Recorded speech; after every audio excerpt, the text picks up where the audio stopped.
Alrighty, welcome to our painting class today. We're going to start off with a little bit of hand coloring. So this picture we have on the screen here is a hand colored image. Turn it off. So you can see we built up the layers. Each has its own layer. Like that. So let's start from the beginning here.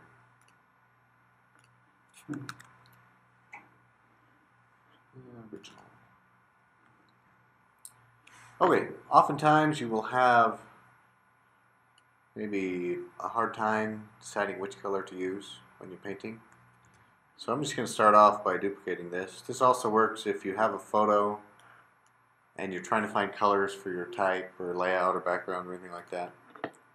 You can use this handy pixelate mosaic filter, and you can drag up how big you want your blocks. Right?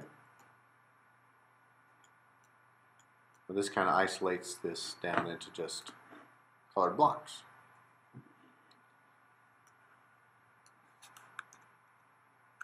So we'll throw that off to the side. Now the way I usually turn these black and white for this purpose is I use the LAB mode, which is image mode LAB color. So what this does, if we open the channels palette up here, in fact maybe we'll go back to RGB. In RGB, red, green, and blue have detail and color in each channel. In LAB,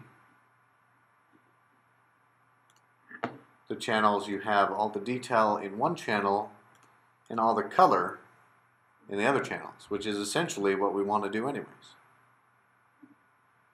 And this is a little better looking, it's a little lighter usually. So I'm going to throw away those other two channels in the channels palette here. And then we're just going to take our mode back to grayscale to RGB. So now all the channels are exactly the same. But all they are is that detail channel. We have no color in there. Now there's a couple ways to paint color. You'll pretty much want to make a new layer for every color, or possibly every object. And you can give them a name. It's a good idea to give it a name. This is the way I first learned how to do it. Just make an empty layer, change the blend mode here to color.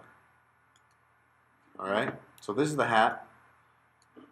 So I'm going to grab my brush, and it's just normal brushing, so you can have the flow however you like, and opacity. But I'm going to grab the color out of the hat, whatever color I want. If you wanted a different color, well then choose a different color. And so since our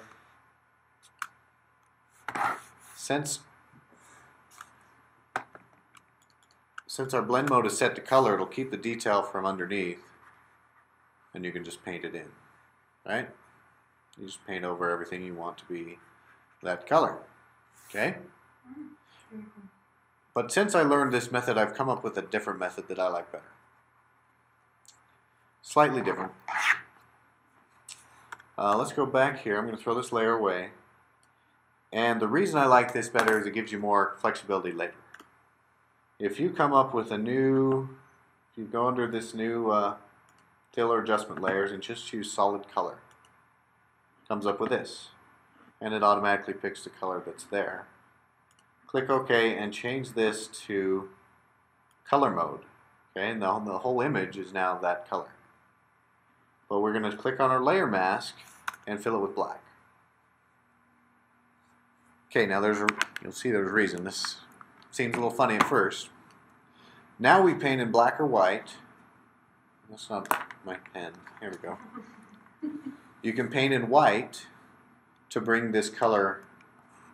It's painting on a layer mask is all you're doing now. Okay? So you can paint that in with the layer mask. And now you're wondering, why on earth would you do such a roundabout way to get this color here?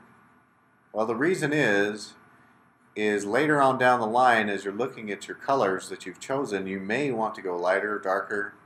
You may want a slightly different shade. You may want to completely change it. If you do it this way, all you have to do is double click this, and you can make his hat red or blue or whatever shade you want. That's handy. Most definitely. And you just have this little color swatch you double click. So that's why I do it this way. Now. And then you can also, I can just hit Command J to duplicate that layer. I can fill back in my my mask with black. I can even give this a name if I want. And change the color. So I can grab face, I can say I want this color for the face, or, and the face, you know, faces are usually multicolored. So you want to kind of get your base coat down. Again, I want to be painting on my layer mask. But you'll kind of put your base down here. I never put makeup on anybody, but I assume that's kind of how they sometimes they do a base coat. And then you'll make a new layer. Again, fill your, and I'm just filling with the background color by hitting Command Delete. This foreground and background. Option Delete fills with foreground. Command Delete fills with background. And then you could take this color and grab more one of these more pinkish colors.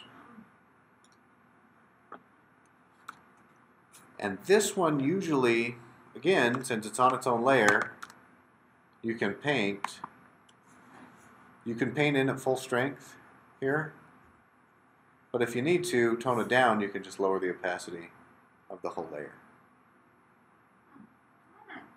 So when you're filling in the rosy cheeks and the ears or whatever, you fill that in. And we won't spend a ton of time, but let's jump open this painted, and you can see these ones that I did two ways. I'll show you the different layers. If we option click here, this is what this painted layer, you can see all the different colors I used. So that's a little bit different. But on these ones, there's and it's funny because you see that turn into that. It's amazing what detail, like you can turn on all these layers.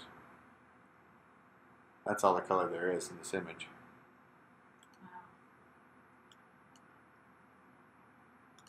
So, there's your hand coloring. It's kind of fun. Yeah.